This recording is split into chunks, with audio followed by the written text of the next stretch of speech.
Usually in a NASCAR race, we talk about the triumph of a victory, the glory of a victory, and how exciting it is, how difficult and the prestige of winning a NASCAR Cup Series race. But this weekend, we got to go on the flip end. We got to talk about the heartbreak, the destruction, the pain of losing a NASCAR Cup Series, or in some cases, an Xfinity Series race. We'll get to that in a minute. But we're going to talk about some heartbreak this weekend because there was a lot of it. If we go through each series, we could talk about the trucks, Corey Heim. We will talk about Saturday's heartbreak, but let's start out with Sunday. So today was the NASCAR Cup Series race at Homestead-Miami Speedway. Homestead usually in the playoffs. It used to be the championship. And the past few years, it's just been a round of 8 race. I think it's like the round of 8 middle race. Well, this year they moved it up to the spring in anticipation, do some renovations, do some work on the track to make a bid for the 2026 championship race. Well, as a result, we get to come back to the track that produced one of the best races of 2024. And once again, Homestead-Miami Speedway provided some pretty good racing, multi-grooved, getting to see guys literally inches or centimeters, millimeters away from the wall. The excitement was there today once again, a variety of leaders. But as I said, we saw some heartbreak. Let's go with heartbreak number 1, Ryan Blaney. Ryan Blaney, I don't know what he has to do. And it's not even just today, it's this year. He's had speed at all types of tracks. Phoenix, I think they were on pole. Or no, sorry, Atlanta they were on pole, but Phoenix, they had some speed and their engine blows up.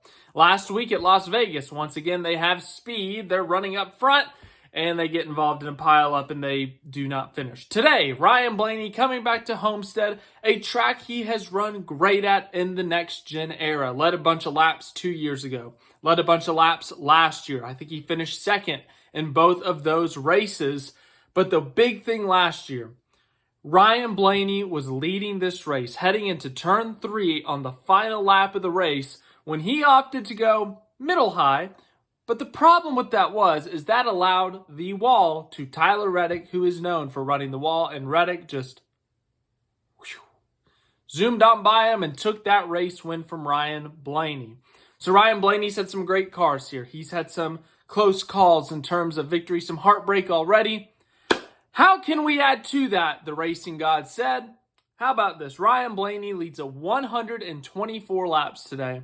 He has the best car for the majority of the day. At one point, he had like a 9-second lead, which is unheard of in this next-gen era at any type of oval. And while running third, chasing down Kyle Larson and Bubba Wallace for the lead after some alternate pit strategy. I think they had a bad pit stop or something. They made some contact with a 9.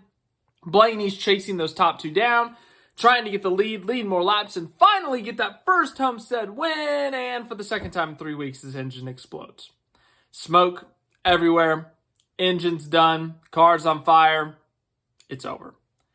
Ryan Blaney, for the 3rd straight year at Homestead-Miami Speedway, has had winning speed and falls short. I don't know what else he has to do. Last year, it was on him, you could say, when he kind of moved out of the way and allowed Tyler Reddick to get that wall, to get up on the wall and pass him. But this year, you almost got to laugh. I mean, he dominates this race. He does everything right, and something out of his control. The engine blows up. Heartbreak for Ryan Blaney. Truly, he had the best car today, I thought. As I said, led a bunch of laps. They won a stage, and it's just one of those you got to be kidding me kind of things where it's just like nothing can go right for him at this track or really this year. I know they've won a couple of stages now, but it feels like they've had some bad luck specifically the past few weeks. So Ryan Blaney is our first case of heartbreak. Number 2, Alex Bowman. Alex Bowman picked up the pole for Homestead-Miami. I would say a surprising pole. Alex Bowman, not really known for winning a lot of poles. I think he has like 6 in his Cup Series career. Had some speed early in this race, led the first 10 or so laps. For the majority of the day was in the 6th to 10th range, let's call it. But overall, really good speed for the 48. Well, they put themselves in position late in this race. They restart on the front row with Bubba Wallace, who had really led a good chunk of the last fifth of this race, let's call it. And Alex Bowman suddenly on this run. Bubba Wallace jumps out to the lead, but Alex Bowman's able to steal second away from his teammate Kyle Larson. And Bowman starts closing in. He's closing more, and he's in the lead. He takes the lead from Bubba Wallace. Pulls about a 1.3, 1.4 second lead. Looking pretty good, looking pretty comfortable. But here comes Kyle Larson. Kyle Larson, who is known for Homestead-Miami Speedway, running that wall, taking victory here. Now, he's only done it once in the Cup Series, but he has led a billion laps here. He has done it all at this racetrack. And Kyle Larson takes second. But at this point in the race, there's 10 laps to go, and he's still got a second lead, but Larson is clearly quicker. And at this point, it's, their teammates. How are they going to race it out? Is Larson going to be able to get by him? Getting to him is one thing. Getting by him is a completely different thing, especially with the whole teammate thing. So what's going to happen? It was like kind of a build-up here. It was really exciting to see how this was going to play out these last 6 or 7 laps. Once Larson got there, Bowman's in the wall.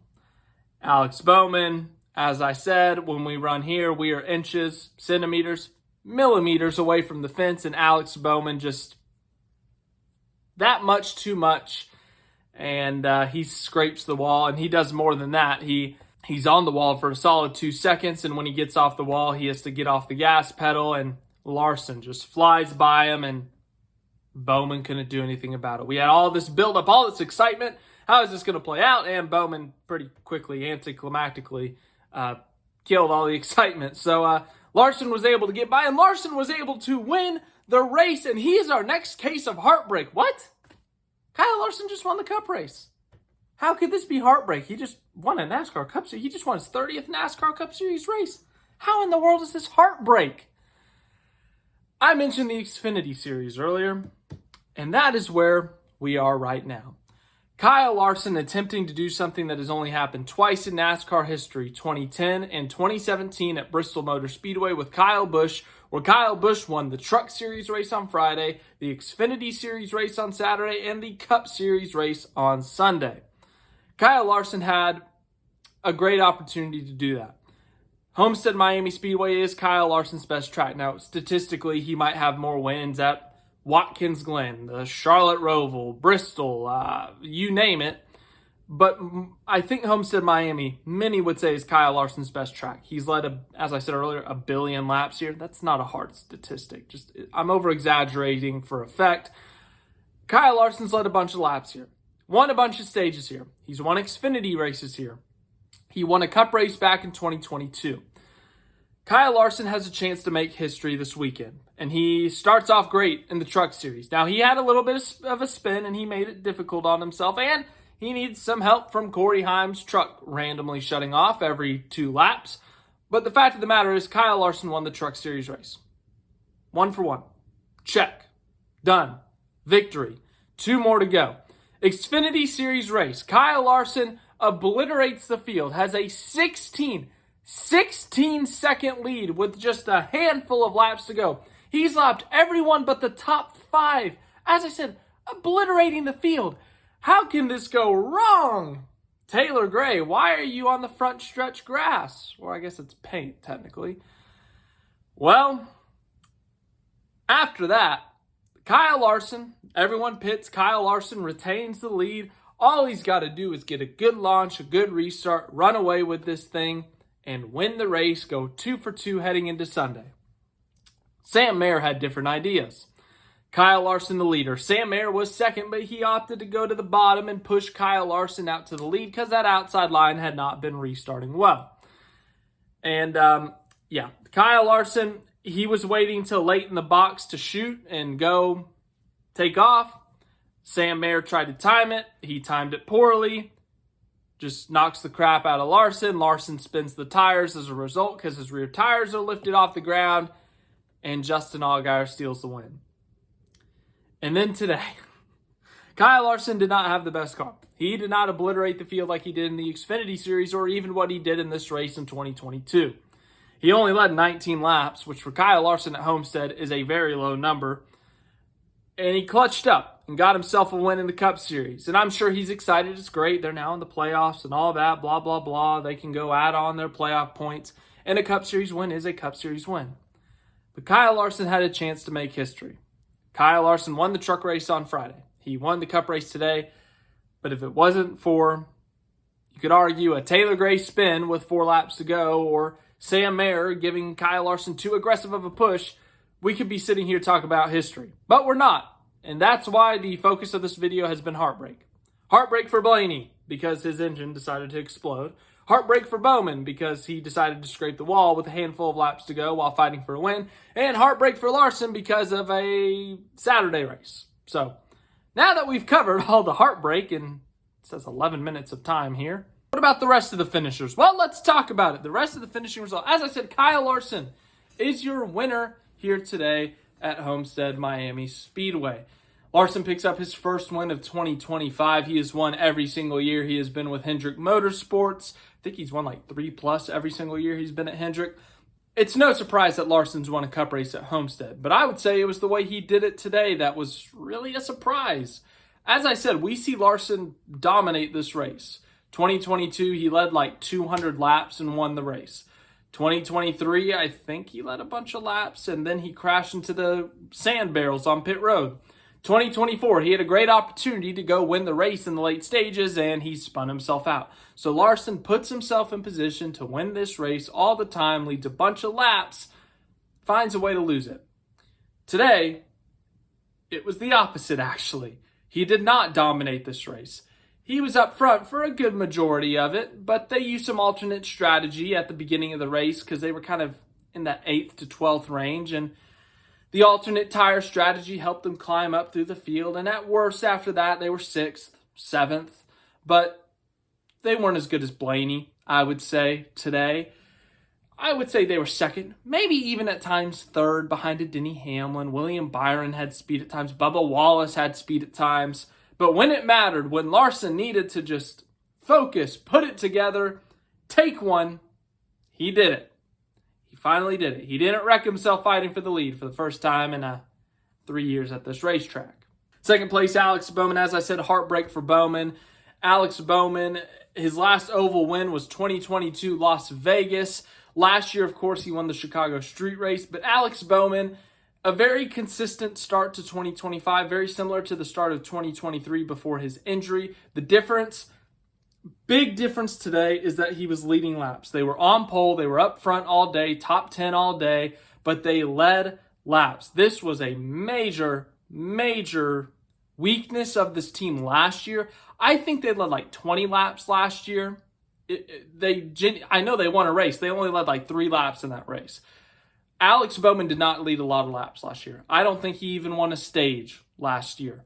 They did not have winning speed last year. This year, so far, specifically this race, this was the best showing they've had since 2023, 2022 even. Maybe the best showing they've had since that Vegas win or that Kansas race that they led a bunch of laps.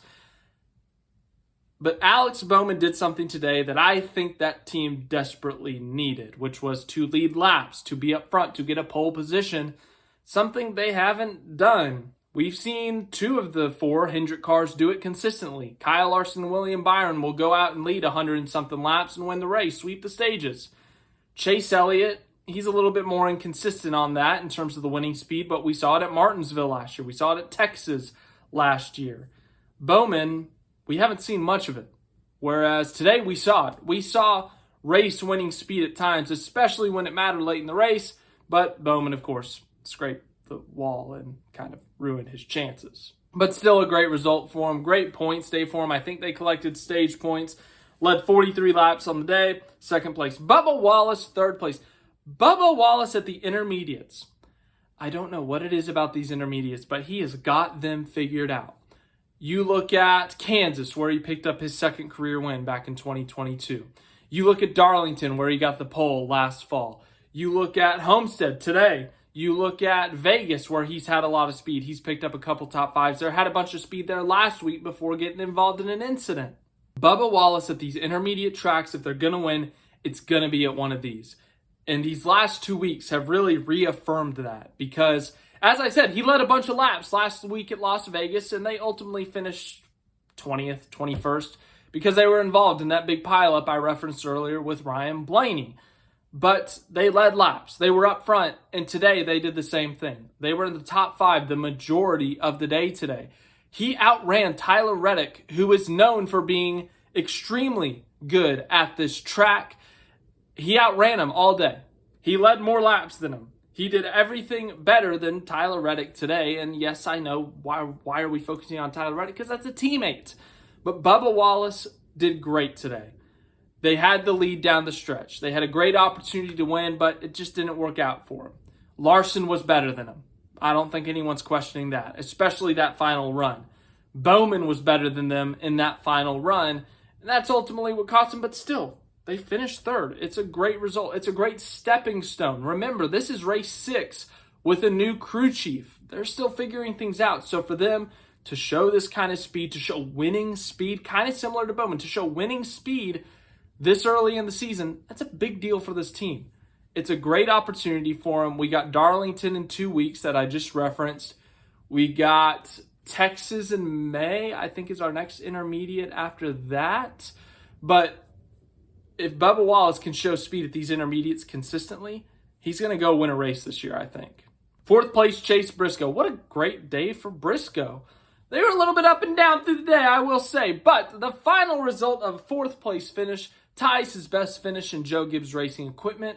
He had said that last week at Vegas, he had said that, he was a little bit anxious about these intermediates because of how good the Toyotas and Joe Gibbs Racing were at this style of track. And, well, guess what? He was the best finishing JGR car today. So, great day for Chase Briscoe. Great result. Up in the top 5 with his teammate Denny Hamlin. Denny Hamlin had, arguably, you could say, I guess at points, he had winning speed. Him and Larson both ran that alternate tire strategy. Hamlin led 15 laps. He won a stage. Great day for Denny Hamlin. And also his first race with the new sponsor, Progressive. Great to see them on the car. They even had Flo on the pit crew members' jackets. Chris Buescher, Prosper, Texas' own. Remember he won that stage in like 2020 or 2021? I remember. He finished the 6th. AJ Allmendinger. Why is he so good at this car, or in this car at Homestead? Ever since the next gen era started, AJ Allmendinger, top 10, top 10, top 10, top 10 at Homestead.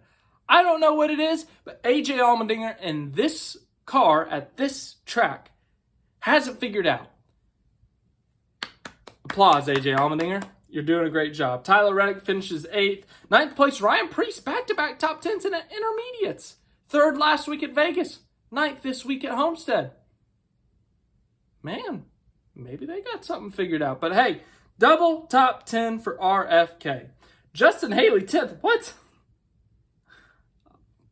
Justin Haley, 10th. How about that? I don't even know where he came from, to be honest with you. Zane Smith, 11th. Zane Smith was top 15 the majority of the day. Great day for Zane Smith. William Byron, 12th. Had top 5 speed at times in this race. Ultimately, that last pit stop, they had a speeding penalty that put them at the back of the field, and they had to obviously climb back up through the field. Rallied for a 12th, but could have been better. 13th place, Austin Dillon. Austin Dillon also statistically great at this track. I don't know why. Was in the top 10 for the majority of that last run, but obviously faded late. Joey Logano overcomes damage on pit road when him, Josh Berry, and Kyle Larson all made contact that spent Berry and Logano spinning. Logano still finished 14th, but he did have some damage. 15th for Eric Jones. Good finish for him in Legacy Motor Club. Noah Gregson finishes 16th. 17th, Josh Berry, as I said, with Logano. Showed speed early, but the pit road damage ultimately kind of hindered their day. Chase Elliott, 18th. 19th, Austin Cindric. 20th, Michael McDowell. Kyle Busch, 21st. Nowhere to be seen today. Daniel Suarez, 22nd. Was in the top 10 for a bit, but then he spun getting onto pit road and, 22nd. John Hunter Nemechek, Ricky Stenhouse Jr., Ty Gibbs. I guess they didn't have any problems today that I saw, so good for them. Brad Keselowski, Ty Dillon, Cole Custer, Christopher Bell spun out early in this race. As a result, I would assume they got some damage to the underbody from spinning, cutting the tires, all that stuff, and they were never competitive again. Todd Gilliland, Ross Chastain. Forgot he existed today, to be honest with you. He was nowhere to be found. SVG finishes 32nd. We'll talk about that one more tomorrow night. Riley Herbst, 33rd. Cody Ware, J.J. Illey, Ryan Blaney, as we said. 124 laps, led to stage 1. Dominated this race until his engine had other ideas. Yeah, don't know what they got to do. But Martinsville next week, a great track for them. And then last, Carson Hocevar was running up in the top 10. More heartbreak. Oh, my goodness. Hocevar was up in the top 10, fighting for position, and his engine just decided to... It didn't explode like Blaney's, but he had a mechanical problem. They never came back from it. So that's Homestead-Miami Speedway. Always a fun racetrack. What a fun race. Once again, not as good as last fall. Last fall's was an all-timer. A solid race, though. A solid race. We'll talk about it more tomorrow night, the Monday after Homestead-Miami in China. That'll be fun. For now, that's it. That's Homestead-Miami. We'll talk about trucks tomorrow night. We'll talk about Xfinity, Cup, as I said, F1 in China. But, yeah, a weekend full of heartbreak, from Truck Series with Corey Heim to Xfinity Series with Kyle Larson to Cup Series with Blaney, Bowman, heck, throwing Hocevar in there. But thanks for watching this video. I hope you enjoyed, and I'll see you guys at the latest tomorrow night.